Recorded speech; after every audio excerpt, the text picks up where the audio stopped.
Itu kan dari Pak Hendro Priyono kan juga udah menyampaikan ada dugaan bahwa ada pihak asing yang ingin memanfaatkan dan seterusnya. Anggaplah itu benar. Anggaplah itu benar. Dan kalau itu benar, maka itu persis dengan asumsi gue waktu gue bilang bahwa BBR ini pasti akan naik. Sampai kan kemarin 4270 sekian. Karena JP Morgan tuh masih mau membeli 117 lembar saham. Sebelum dia kebeli semua akan dikurung di dalam konsolidasi. Dan harusnya masih belum semua tuh. Iya kan? Setelah dia udah cukup puas, dia naikin ke atas tuh terjadi. Artinya, kalau sampai kerusuhan ini itu adalah kepentingan politik dan ditunggangi oleh para kapitalis, maka sahamnya akan naik. Sahamnya malah akan naik? Harus naik. Karena apa? Gitu Ditunggangi mereka supaya marketnya turun dan mereka mengambil kepentingan. Itu yang seperti yang juga dikatakan sama Pak Hendro Priyono. Mungkin yang dikatakan beliau itu tidak mutlak hanya tentang financial market, tetapi ini bicara tentang seluruh ke ekonomi. Ada yang diuntungkan di sini.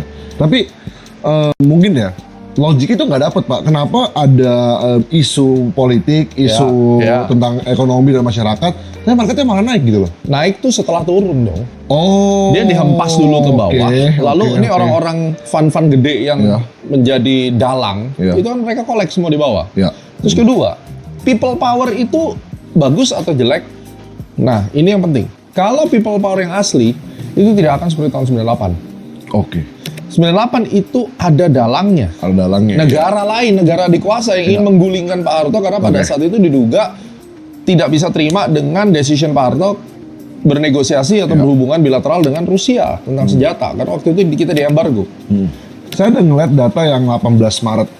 Waktu itu kan demo besar undang-undang TNI hampir di seluruh wilayah di Indonesia kan. Itu kan 18 Maret ya segitu turun 1%.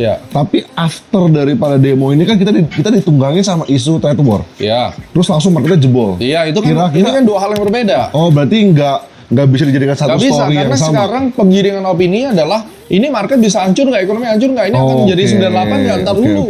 Jadi kalau 98 itu ada dalangnya, ada dana gede, ada CIA yang turun. Yang ini people power.